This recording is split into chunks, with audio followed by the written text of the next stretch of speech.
సరే అయితే ఇటు రాజధాని అమరావతి వర్సెస్ మావిగన్ ఈ చర్చ అయితే చల్లారటం లేదు. ఇక్కడ ముఖ్యంగా ప్రజల మనోభావాలు అయితే బాగా దెబ్బతింటున్నాయి.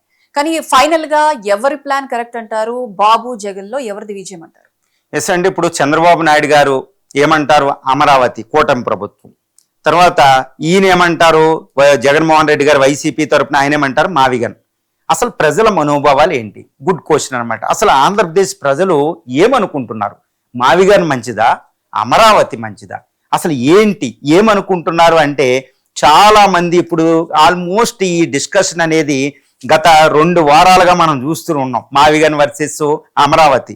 ఇప్పుడు ప్రస్తుతం చూస్తే ఆంధ్రప్రదేశ్ ప్రజల అభిప్రాయాలు ఎలా ఉన్నాయి? ఇక్కడ నేను అసలు కూటమి అంటే టీడీపీ క్యాడరు, కూటమి క్యాడరు, హార్డ్ కోర్ క్యాడర్ పక్కన పెడదాం, వైసీపీ హార్డ్ కోర్ క్యాడర్ పక్కన పెడదాం. ఎందుకంటే తటస్థంగా ఉండే ప్రజలు ఎక్కువగా ఉంటారు. ఇది మన అందరికీ తెలిసే. ఈ పార్టీకి హార్డ్ కోర్ ఇంకా కార్యకర్తలు అనేవాళ్ళు 5% ఉంటే వైసీపీ తరఫున 5%. వీళ్ళ అభిప్రాయాలు మనకి సోషల్ మీడియాలో, వీళ్ళ అభిప్రాయాలే మీడియాలో ఇవన్నీ మనకు కనిపిస్తాయి. ఇవన్నీ మనం పక్కన పెడితే మిగిలిన తటస్థంగా ఉండే ఆల్మోస్ట్ 90%, 85% పీపుల్ మనోభావాలే ప్రధానం. దాన్నే మనం అంటాం ఓటింగ్ టైంలో తటస్థ ఓటు అంటాం. ఆ తటస్థ ఓటుకి భయపడుతూ ఉంటాం.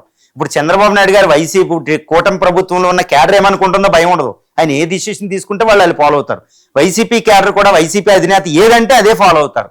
వీళ్ళ భాష ఎక్కువ మనకేది. ఇది కాదు.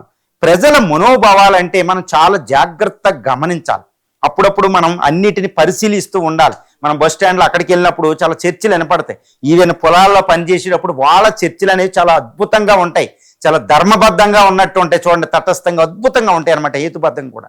ఏంది మావిగన్ వల్ల మనకేంటి, లేకపోతే అమరావతి వల్ల మనకేంటి? ఇప్పుడు ఆంధ్రప్రదేశ్లో ఉన్న 1,62,000 చదరపు కిలోమీటర్లు, సుమారు 5.5 కోట్ల మంది ప్రజల యొక్క సమాన అభివృద్ధి లేకుండా నిధులన్నీ ఏదో ఉన్న నిధులు, అత్యవసర నిధులన్నీ అమరావతిలో పెట్టేస్తే మరి మిగిలిన ఎలా development? One of the biggest question ఇది. ఒకవేళ మావిగన్ ఇప్పుడు ఈ వైఎస్ అధినేత అన్నట్టు మావిగన్ అనేది అమరావతి పెట్టినప్పటికే తీసుకొచ్చారా? ఇప్పటికే గుర్తు వచ్చిందా? మరి ఆయన అధికారంలో ఉన్నప్పుడు గుర్తు రాలేదు? 2019 నుంచి 24 నుంచి అప్పుడు 3 క్యాపిటల్ అని చెదిరికి బదులు అప్పుడే ఉన్న అమరావతి, చంద్రబాబు నాయుడు గారు తీసుకొచ్చిన అమరావతి బదులు అప్పుడే మావిగన్ తీసుకొచ్చి ఇప్పటికే ఇంప్లిమెంట్ అయ్యి ఉండును కదా అనేది ఇంకొక అభిప్రాయం. కానీ చూడండి, హేతుబద్ధంగా ఎంత మంచి అభిప్రాయాలు వస్తాయో. నేను కూడా చాలా మందితో మాట్లాడాను. అంటే ప్రజలు హేతుబద్ధంగా ప్రశ్నిస్తున్నారు మిమ్మల్ని. అమరావతి అమరావతి అనేది ఇప్పుడు ఆంధ్రప్రదేశ్లో చంద్రబాబు నాయుడు ప్రతి జిల్లాకి ఒక్కొక్క ప్లాను, ప్రతి జిల్లా హెడ్ క్వార్టర్ని ఎలా తీసుకురావాలి, చక్కగా ఇటు తిరుపతి, వైజాగ్, ఇవి రాయలసీమ, రతనాలసీమ చేయాలి, జల విద్యుత్ ఇవన్నిటికీ నిధులు పెడిన తర్వాత మరి అమరావతికి ఎక్కడి నుంచి వస్తాయి? ఎలాగో ప్రైవేటు పెట్టుబడులు తక్కువగా వచ్చేలా ఉంది. ఎందుకంటే ఇద్దరి మధ్యన ఏకాభిప్రాయం లేదు కాబట్టి. మరి ఎక్కడి నుంచి వస్తాయి నిధులు? ఇటు బెంగళూరు, హైదరాబాదు, ఇలా ఈ సిటీలు 3 సిటీలను, చెన్నైని తట్టుకుని ఇంకో గ్లోబల్ సిటీ ఎప్పుడుకు వస్తుంది? ఎన్ని దశాబ్దాలు అనేది ఒక్కో క్వశ్చన్. అసలు హైదరాబాద్కే 400 సంవత్సరాలు పట్టింది. పెద్ద పెద్ద సిటీలకే 100 సంవత్సరాలు పట్టినాయి. ప్రభుత్వం చేతులు అవ్వదు. ప్రైవేటు పెట్టుబడులు ఇప్పుడు వైసీపీ ఒప్పుకుండా రావు. మరి అమరావతి ఎలా అవుద్ది 2029లో? మరి రాకపోతే ఏంటి? ప్రధానమైన ప్రశ్నలు. ఇది మనోభావాలండి. వైసీపీ అధినేత అరే ముందే అమరావతి 3 క్యాపిటల్ బదులు ఇది డెవలప్ చేయొచ్చు కదా అంటే అమరావతిని అడ్డగించడం. ఏదో విధంగా చంద్రబాబు నాయుడు గారు తీసుకొచ్చింది అమరావతిని అడ్డుకోవడం.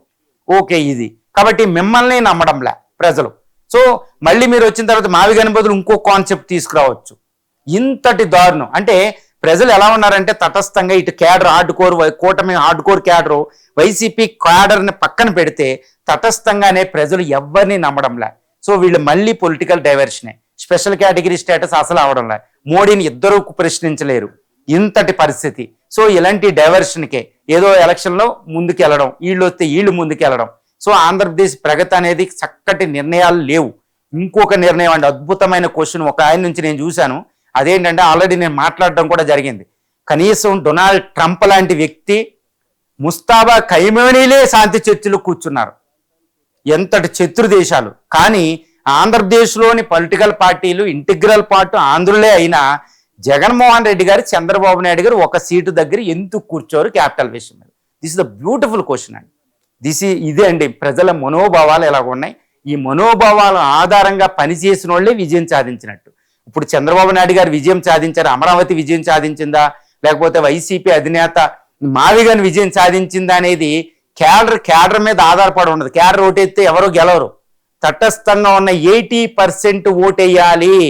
కాబట్టి వాళ్ళ మనోభావాలు గెలవడానికే ఇబ్బంది పడుతున్నారు, మీరు సమర్థించుకోవడానికి. న్యూట్రల్గా ఉండి, ఆ న్యూట్రల్గా ఉండే, తటస్థంగా ఉండే ప్రజల మనోభావాలకు అనుకూలంగా మీరు తీసుకోవాలి నిర్ణయం. వాళ్ళే 2029లో విజయం సాధించబోతున్నారు. సో మనోభావాల ట్రంప్, ముస్తాబా, ఖైమోనియే కలిసి కూర్చున్నప్పుడు మాట్లాడుకుంటుంటే శాంతి ఒప్పందాలు, మీరు క్యాపిటల్ మీద మీరిద్దరూ కలిసి ఒక్క సమావేశం పెట్టుకోండి, చక్కగా మాట్లాడుకోండి. ఎలాగా అసెంబ్లీలో కలుసుకోవడం లేదు, రీజన్ నాకు వద్దు. ఇప్పుడు కూర్చోండి, ట్రంప్ ఖైమోని లాగా మీరిద్దరు కూర్చోండి. ఇది పెద్ద క్వశ్చన్ అండి, చాలా మంది ఇది క్వశ్చన్ రైజ్ చేశారు. కాబట్టి మనోభావాల ఆధారంగా నేను మాట్లాడాను. మనోభావాల ఆధారంగా ఎవరైతే నిర్ణయాలు తీసుకుంటారో వాళ్ళదే విజయం.